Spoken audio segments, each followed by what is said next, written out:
Have you ever wondered where you fall on a dating scale? Imagine if someone picked apart your traits and categorized them from best to worst. Well, that's what we're gonna do today for our lucky male audience.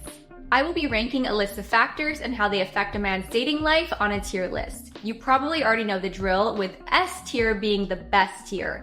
So the traits that are most crucial for a man to have will go here. Then we have a normal grading scale of A through F, with F obviously being the least important and worst traits will go there. So let's get into it. Okay, the first one is the ability to approach women. I'm gonna put that as S being crucial because if you can't even talk to women, how are you gonna date? Okay, the second one is genetic looks. I'm guessing that means how naturally handsome you are.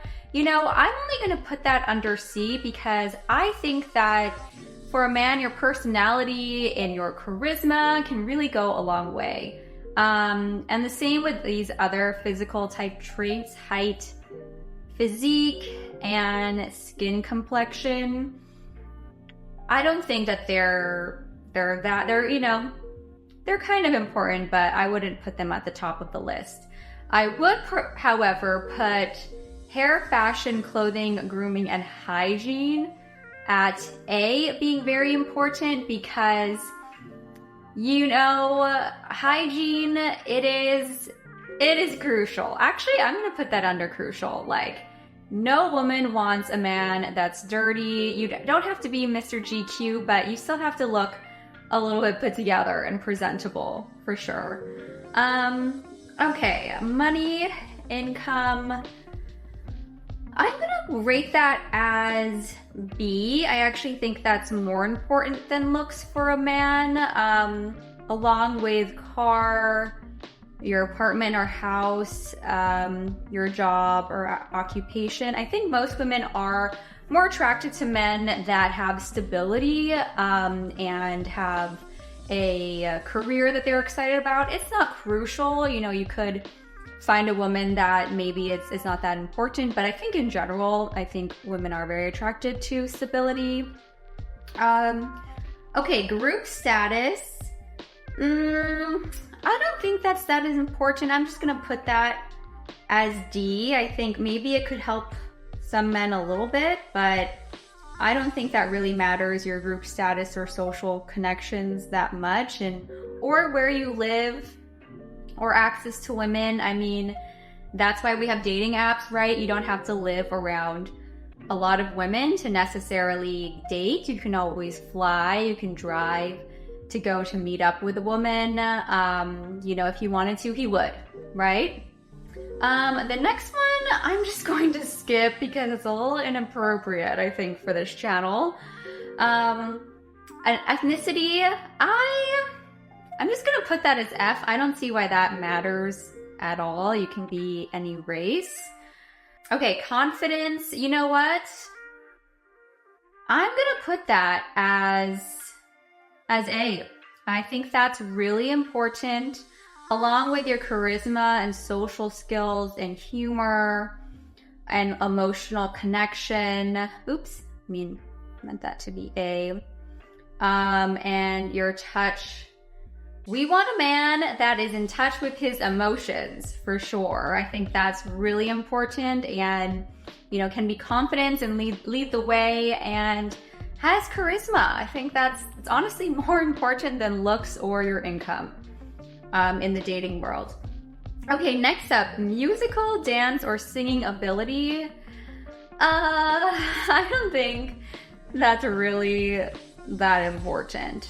Honestly, it would be nice, I guess, to have, but yeah, I don't think that's important. Leadership, I'm gonna put that up with A too, along, because I think that lends itself to confidence and knowing how to be in touch with your emotions and properly communicate is very important. Okay, I'm gonna skip the next one, being good in bed. That's also a little inappropriate. Okay, dogs and cats. I'm guessing that means if you have a dog or a cat. I'm only gonna put that as C because I think that, you know, if you don't have a pet, you could always you know, once you start dating, if you want to get a pet together, you could get one. But I do think dogs really help men meet women out and about, because I mean, how can you pass a cute dog without wanting to stop and pet it? It's just such a great icebreaker. So, okay, being multilingual, I don't think that really matters that much either. I will say having an English or Australian or Irish accent, it can help you in the dating world. It can. So I'll put that as C. As well as men in uniform, I think that can kind of help you in the dating world too, even though, you know, these two are kind of shallow things. But so they're at the same level as I think physical attraction. Cooking, I think a woman would much prefer a man to take her out on a date than necessarily cook for them. Maybe not everyone, but so I'm gonna say that's not that important if you can cook or not. Having masculine hobbies or skills, it's always good to have a hobby. So I'm gonna put that as B. I mean, I don't think they necessarily have to be a masculine hobby though. So yeah, we're just gonna go with B. It's not crucial or the top of the list, but I guess it can help if a man is really good at, you know, building things or, you know, a sport or something like that. It can be pretty attractive. Altruism, I think that's important. If you know, again, caring about other people and being grounded and in touch with your emotions is very attractive. A boat,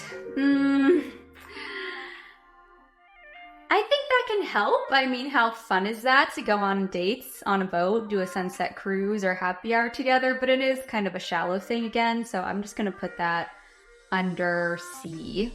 Okay, fame and clout, I don't think that really matters. You don't have to be famous in order to have a great dating life, of course.